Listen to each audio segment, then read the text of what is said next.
So look at a map of South America. You got the continental behemoth that is Brazil, and the long, powerful presence of Argentina. And then, nestled right between them, like a geographic parenthetical, is Uruguay. It's easy to overlook, I get it. We tend to be drawn to the biggest, the loudest, the most extreme. But here's the thing about parentheticals. They often contain the most interesting, vital, and surprising information.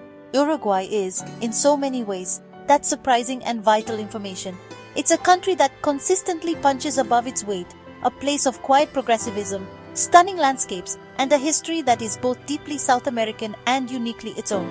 Today, we're going to pull back the curtain on this remarkable nation. We're not just listing facts, we are going on an intellectual expedition. We're going to explore 20 expansive, mind-blowing truths about Uruguay that will fundamentally reshape how you see this corner of the world. These aren't just trivia tidbits you can drop at a party, although you absolutely can and should. Each of these facts is a doorway into a much larger story about geography, culture, politics, and the very human endeavor of building a nation against the odds and between giants.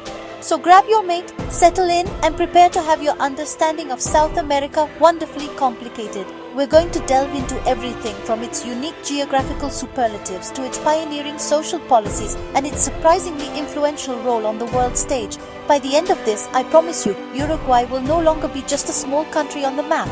It will be a complex, fascinating, and deeply compelling place that you'll be adding to your mental atlas of the world's most interesting places. Let's begin.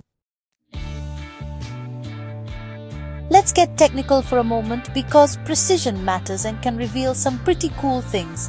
When we talk about the southernmost parts of South America, our minds often jump to the dramatic, icy landscapes of Patagonia in Argentina or Chile. And while those places certainly contain the continent's southernmost point, Cape Horn, Uruguay holds a different and very specific geographical crown. It is the only country in South America that lies entirely south of the Tropic of Capricorn. Think about that for a second.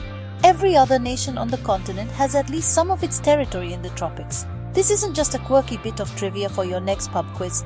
It has profound implications for the country's climate, ecology, and even its national character. Being entirely in the temperate zone means Uruguay experiences 4 distinct seasons, a reality that shapes everything from its agricultural cycles to the daily life of its citizens. There are no tropical rainforests here, no Amazonian jungles. Instead, you find rolling plains and a climate that feels more akin to parts of Europe or North America than to, say, neighboring Brazil or Colombia. This complete temperate identity is unique on the continent. This position also contributes to a certain psychological and cultural distinctiveness. Life moves to a different rhythm when it's dictated by the clear procession of spring, summer, autumn, and winter. It fosters a different relationship with the land and the sea. So, while Argentina and Chile might have the southernmost tip, Uruguay has the southernmost soul, a national identity completely and totally forged in the temperate climes of the southern hemisphere. It's a subtle but fundamental aspect of what makes Uruguay, well, Uruguay. To truly understand Uruguay, you have to understand its neighborhood. And it's a neighborhood dominated by 2 of the largest landlords on the block, Brazil to the north and Argentina to the west. This position is not just a geographical footnote, it is the central geopolitical fact of Uruguay's existence. The nation itself was born from the tension between these 2 powers, a buffer state created in the 19th century to keep the peace. The official name, República Oriental del Uruguay, literally means the Eastern Republic of the Uruguay River, which historically defined it as the eastern bank of the territory contested by its neighbors. The borders themselves tell a story. To the west, the Uruguay River forms a natural, definitive boundary with Argentina. To the north and northeast, the border with Brazil is a more complex tapestry of smaller rivers, hills, and even cities, where the border is nothing more than a street, creating unique bilingual, bicultural communities. And then, to the south and southeast, you have the vast expanse of the Atlantic Ocean and the enormous estuary of the Rio de la Plata, one of the widest rivers in the world. This gives Uruguay a crucial maritime outlet, a window to the world that isn't dependent on its giant neighbors. This precarious placement has forged a national character defined by diplomacy, pragmatism, and a fierce independence streak. When you live between 2 giants, you learn to be nimble, to build strong alliances, and to cultivate a unique identity that cannot be overshadowed or absorbed. Uruguay has mastered this balancing act, creating a stable, sovereign nation that maintains friendly but distinct relationships with its powerful neighbors. It is a masterclass in geopolitical strategy, played out over 2 centuries on the Atlantic seaboard of South America. If Uruguay's identity is shaped by being squeezed between giants, its spirit is undoubtedly defined by its opening to the sea. The country boasts a stunning 660-kilometer coastline, a long and varied stretch of sand and surf that is central to the national psyche. This coastline is really a tale of two waters. In the southwest, it's bordered by the Rio de la Plata, a massive freshwater estuary that feels more like a calm brown sea. As you move east, the water gradually becomes clearer and saltier until you reach the full-throated roar of the Atlantic Ocean. This Atlantic coast is where Uruguay truly shines, and it's home to a string of beach resorts that are famous throughout South America and beyond. The crown jewel, of course, is Punta del Este. It's often called the Saint-Tropez of South America, a glamorous hub of luxury yachts, high-end restaurants, and bustling nightlife that attracts celebrities and the international jet set. You've probably seen pictures of its iconic sculpture, La Mano, a giant hand emerging from the sand, a perfect symbol of humanity being both overwhelmed and embraced by nature. But the Uruguayan coast is so much more than just the glitz of Punta del Este. Travel further east, and you'll find a series of more rustic bohemian beach towns like La Paloma and Punta del Diablo, places known for their laid-back vibe, excellent surfing, and a commitment to a slower, more sustainable way of life. This coastline offers a full spectrum of experiences, from sophisticated urban beaches in Montevideo to wild, windswept dunes in the east. For Uruguayans, the summer beach vacation is a sacred ritual, a time to connect with family, nature, and the vast, liberating expanse of the Atlantic. If you were to fly over Uruguay, the first thing you'd notice is the color green, an immense, seemingly endless ocean of green. The country's topography is dominated by gently rolling plains or Pampas, which cover about 80% of its land area. This isn't the dramatic, jagged landscape of the Andes, nor the dense canopy of the Amazon. It's a subtle, undulating terrain, a landscape of soft hills and wide-open skies that feels both peaceful and profoundly vast. These plains are the heartland of Uruguay, the cradle of its agricultural wealth and its iconic gaucho culture. These fertile lowlands are not just beautiful, they are the engine of the Uruguayan economy. The soil is rich, perfect for grazing cattle and sheep, which have been the backbone of the country's exports for centuries. The image of the lone gaucho on horseback, skillfully managing vast herds of livestock under an expansive sky, is not just a romantic stereotype. It is a fundamental part of Uruguay's history and national identity. This landscape has shaped a people who are self-reliant, deeply connected to the land, and accustomed to the solitude and beauty of wide open spaces. In recent decades, these same fertile plains have diversified. They now support vast fields of soybeans, wheat, and corn, as well as burgeoning forestry plantations of eucalyptus and pine. This agricultural powerhouse status is a direct result of its blessed topography. The gentle slopes allow for easy cultivation and mechanization, and the absence of major mountain barriers means the climate is relatively uniform and favorable. This landscape of rolling green is Uruguay's greatest natural resource, a quiet and unassuming terrain that provides the foundation for much of the nation's prosperity. While Uruguay is predominantly a land of low plains, it's not entirely flat. Running through the country like a stony spine is a range of low hills known as the Cuchilla Grande, which translates to big knife or big blade. This is a wonderfully evocative name, as the range effectively slices the country in two, separating the watersheds that flow west into the Uruguay River from those that flow east into the Atlantic Ocean and Laguna Marine. These aren't mountains in the Andean sense. They are more like ancient, weathered hills, their peaks rounded by millions of years of erosion. The highest point in this range, and indeed in all of Uruguay, is Cerro Catedral, or Cathedral Hill. And here's a fact that perfectly encapsulates the subtlety of the Uruguayan landscape. Its highest point is a mere 514 meters above sea level. It's so unassuming that for many years another hill, Cerro de las Animas, was mistakenly thought to be the highest. Cerro Cathedral is not a dramatic snow-capped peak. It's a gentle grassy summit that you could easily walk up in an afternoon. But the importance of the Cuchilla Grande isn't in its height, but in its function. It's the geological backbone of the nation. It provides a source for many of the country's rivers and streams, and its rocky outcrops create unique microhabitats for flora and fauna not found in the lower plains. It also offers a different kind of beauty, a more rugged, windswept landscape that has inspired poets and artists for generations. It's a reminder that even in a country known for its gentle terrain, there is an underlying strength and structure, a quiet and ancient backbone holding it all together. Uruguay is a land defined by water. Its very name comes from the river that forms its western border, and its landscape is crisscrossed by an intricate network of rivers, streams, and lagoons. This abundance of fresh water is honestly one of the country's most significant strategic assets. Geographically, the nation is divided into three main drainage systems. About half of the country drains westward into the powerful Uruguay River. Roughly a third drains eastward via shorter rivers into the vast Laguna Marin on the Brazilian border and then out to the Atlantic. The final portion drains south into the massive Rio de la Plata. At the heart of this hydrological system is the Rio Negro, or Black River, the most important river located entirely within Uruguay. It flows from the northeast highlands diagonally across the entire country before emptying into the Uruguay River. It's the lifeblood of the interior, providing water for agriculture, industry, and human consumption. Its course was transformed in the mid-20th century by the construction of the Rincón del Bonete Dam, which created the largest artificial lake in South America at the time. This lake, also known as the Rincón del Bonete Reservoir or Gabriel Terra Reservoir, is a massive body of water that covers over 1,000 square kilometers. It's not just a picturesque feature on the map.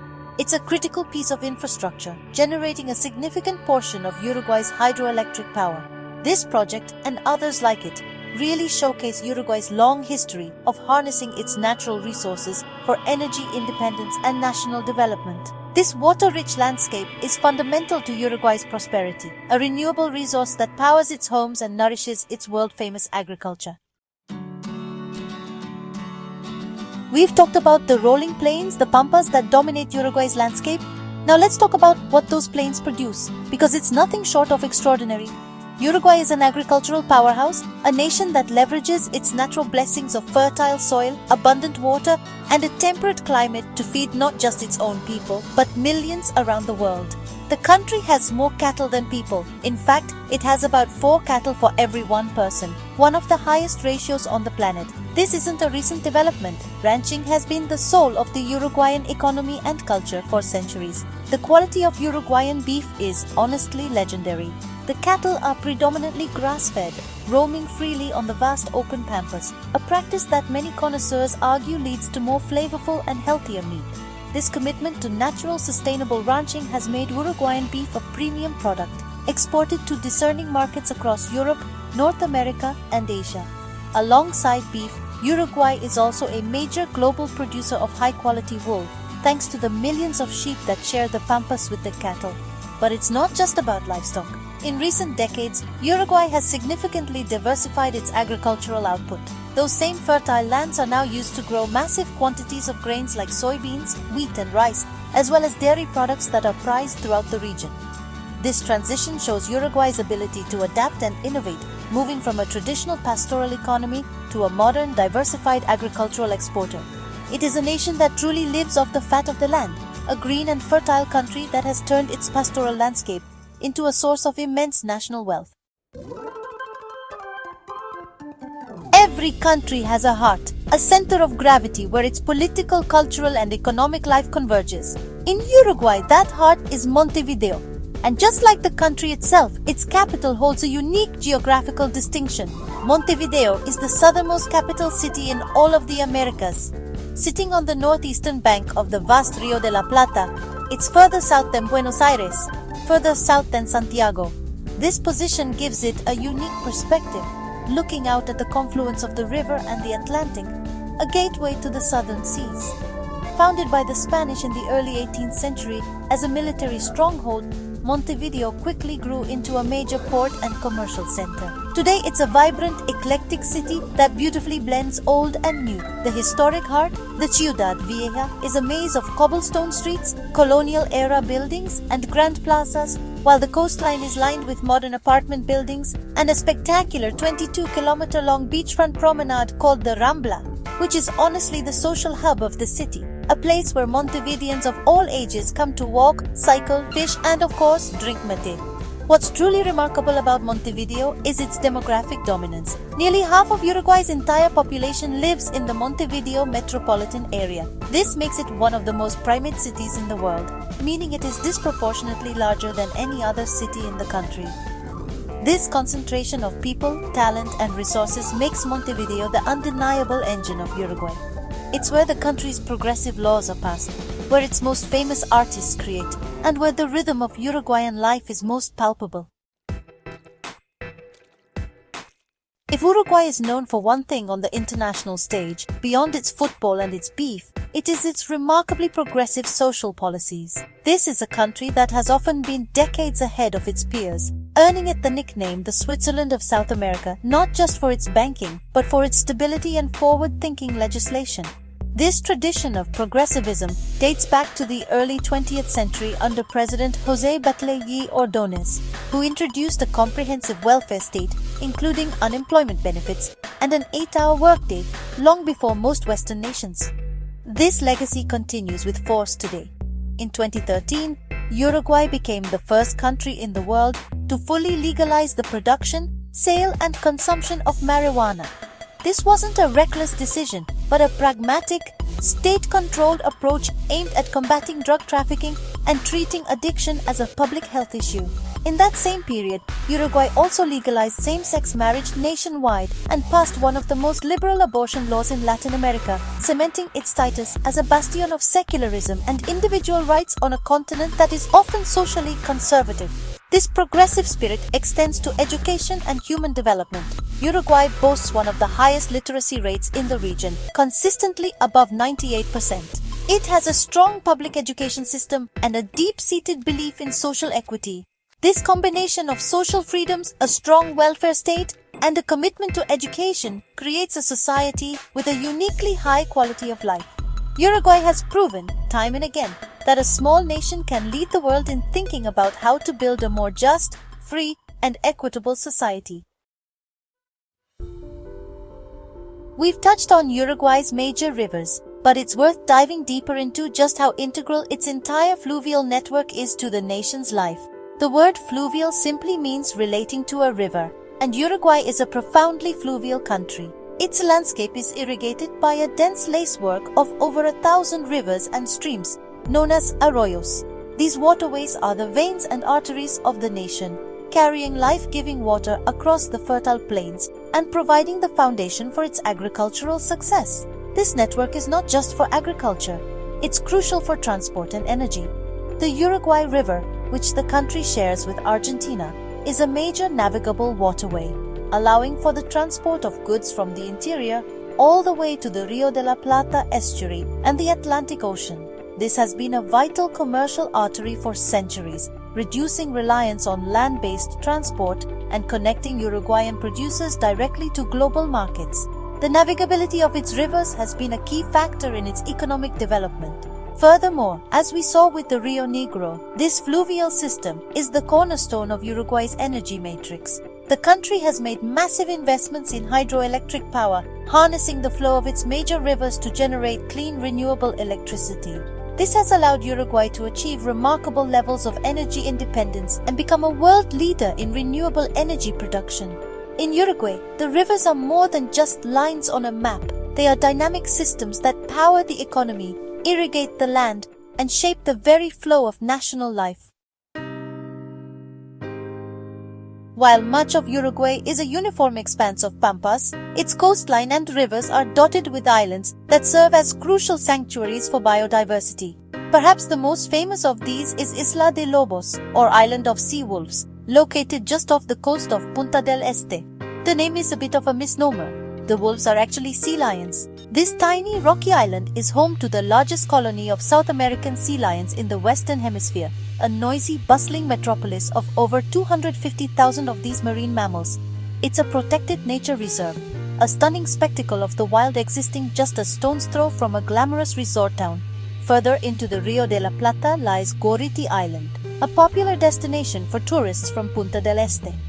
While it's known for its pleasant beaches and pine forests, it also has a rich history, having been used as a pirate hideout, a prison, and a quarantine station over the centuries. Today, it serves as a protected area, balancing recreational use with the conservation of its unique island ecosystem. These islands are vital breeding and resting grounds for countless seabirds, in addition to the famous sea lions. Beyond the coast, the country's internal rivers and wetlands also harbor incredible biodiversity. The Banados del Este Biosphere Reserve, a vast network of wetlands and lagoons in the east, is a UNESCO-recognized site and a haven for migratory birds, capybaras, and the elusive jaguarundi. These protected islands and wetlands demonstrate a side of Uruguay that goes beyond the Pampas, showcasing its commitment to preserving the wild pockets of life that thrive within its borders, from the raucous colonies of the Atlantic to the quiet marshes of the interior. A country's character is inextricably linked to its climate. The daily and seasonal patterns of weather that shape everything from architecture to agriculture to mood.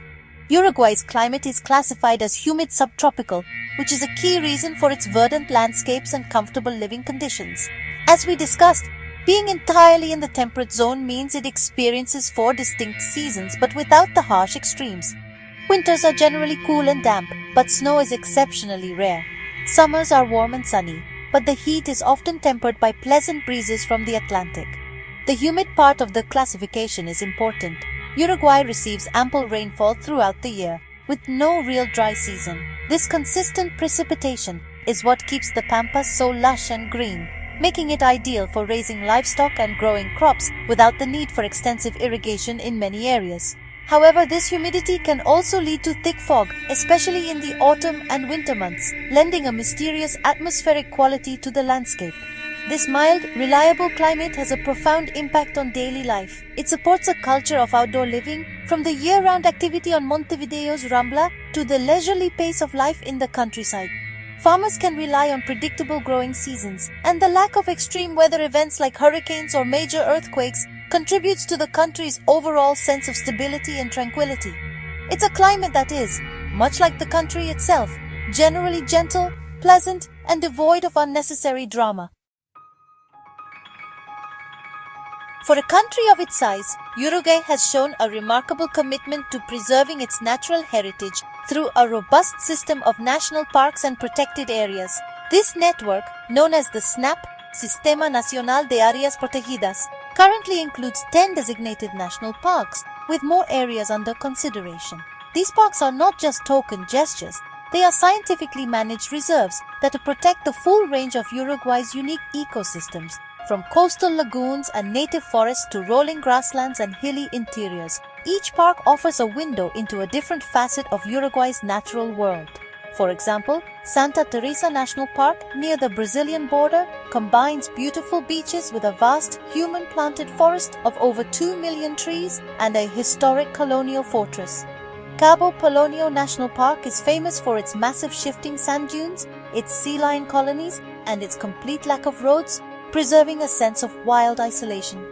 Meanwhile, Quebrada de los Cuervos National Park protects a deep, dramatic gorge carved by the Yerbal Chico stream, creating a subtropical microclimate that supports plant and animal species not found anywhere else in the country.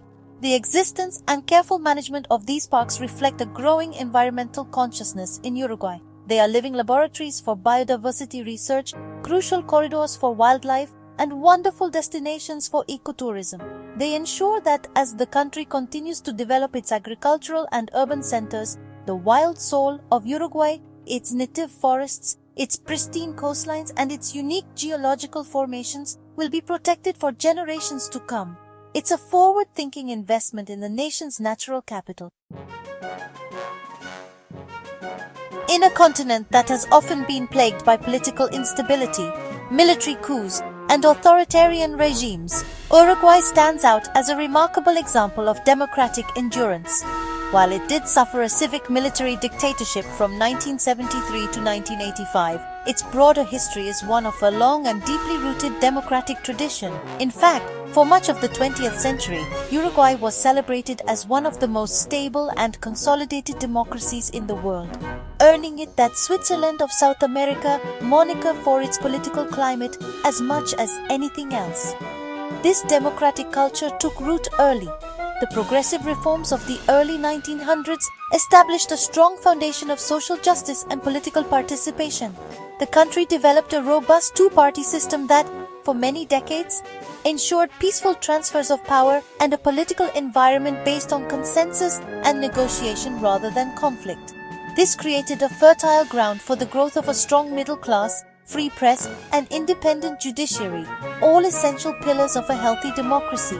Even after the trauma of the dictatorship, Uruguay managed a swift and successful return to democratic rule.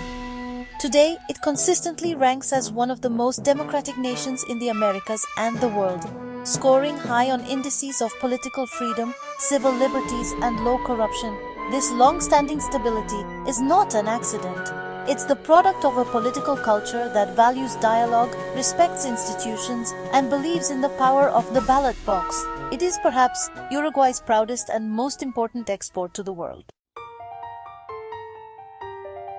Uruguayan culture is, honestly, a rich and complex mix made from many different parts. The main part is, of course, Spanish. This comes from its time as a colony, and you can really see it in the language, religion, and laws. But, the story of what it means to be Uruguayan is really a story about people moving there. In the late 1800s and early 1900s, a huge number of European immigrants came to the country. Only Argentina took in more people per person. The biggest and most important group came from Italy. You can see this Italian influence everywhere in Uruguay. You can hear it in the gentle singing way Uruguayans speak Spanish. You can taste it in the food, where pasta, gnocchi, and pizza are just as common as the traditional asado, which is like a barbecue. This mix of Spanish and Italian history is the main part of what it means to be Uruguayan today. But the mixing doesn't stop there. Being close to Brazil means there's a lot of Portuguese culture and language, especially near the border. And even though it's often forgotten, the things that people of African descent brought, who were brought to the area during colonial times, are a super important part of the culture, especially in music and carnival celebrations.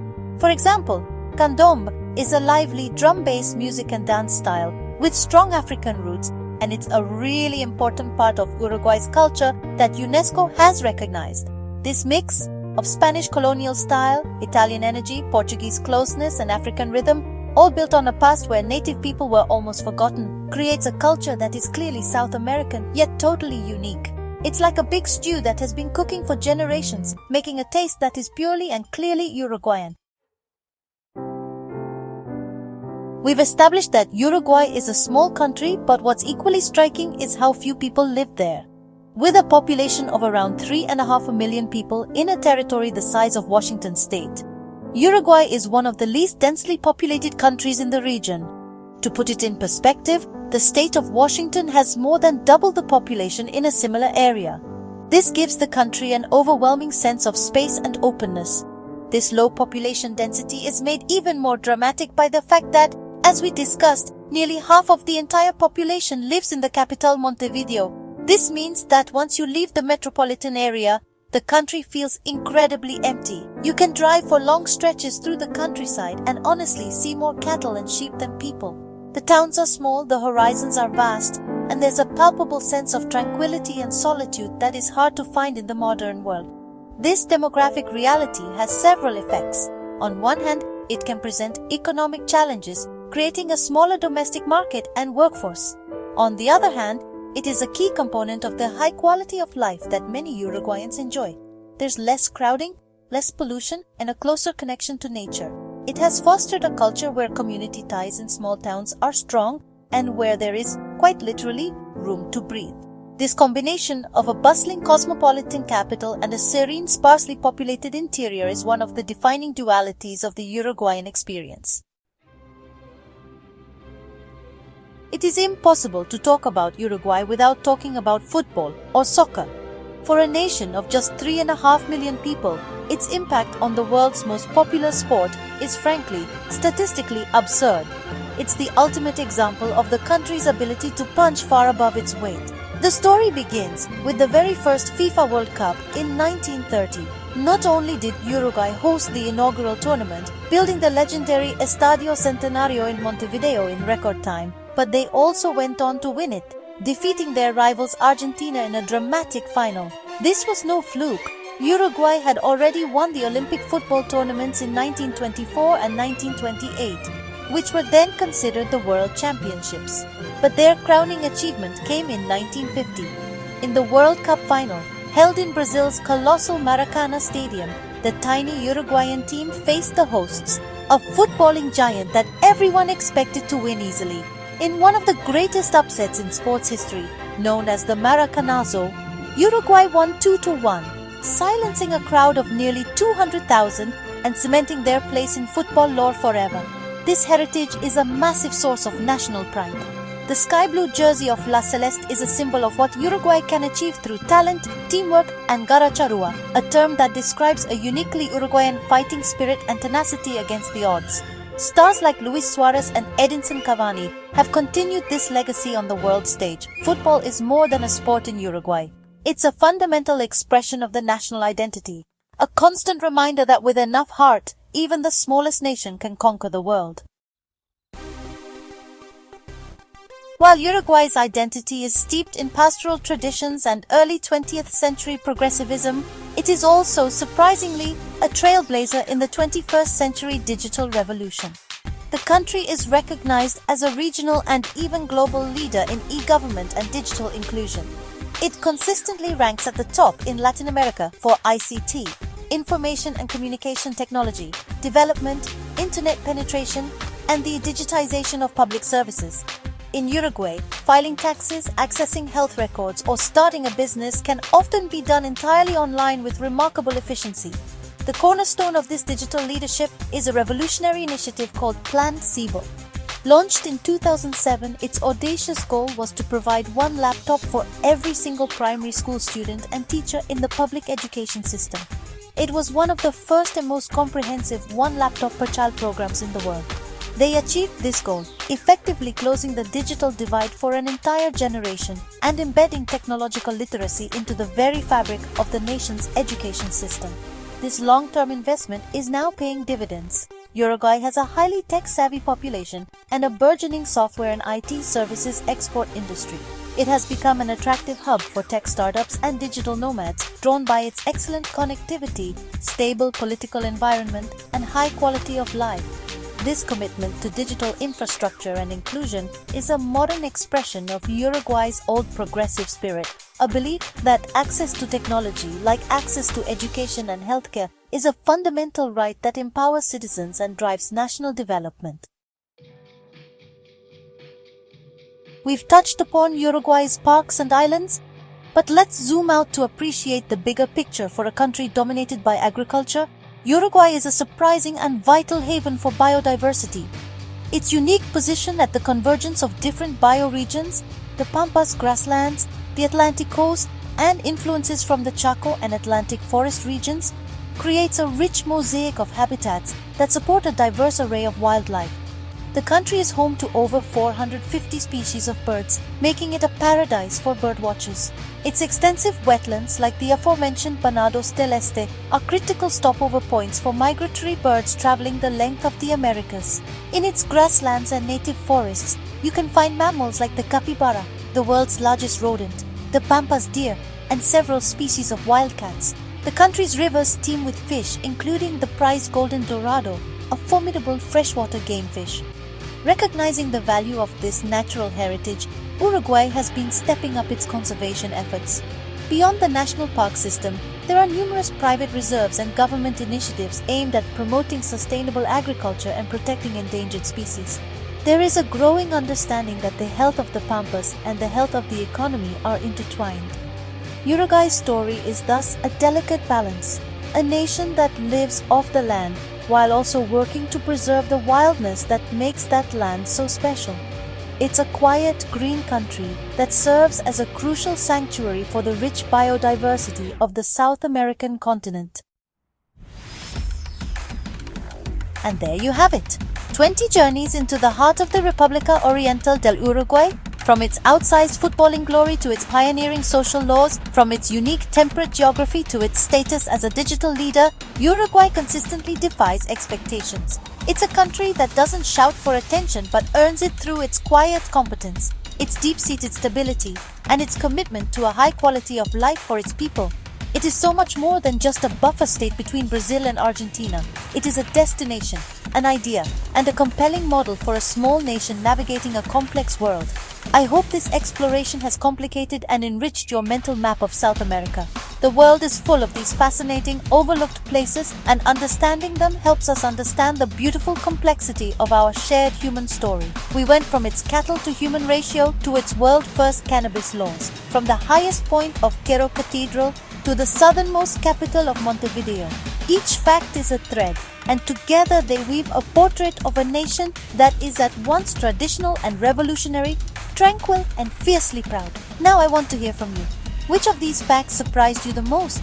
Was it the Maracanazo, Plancibal, or the sheer number of sea lions on Isla de Lobos? Let me know in the comments below.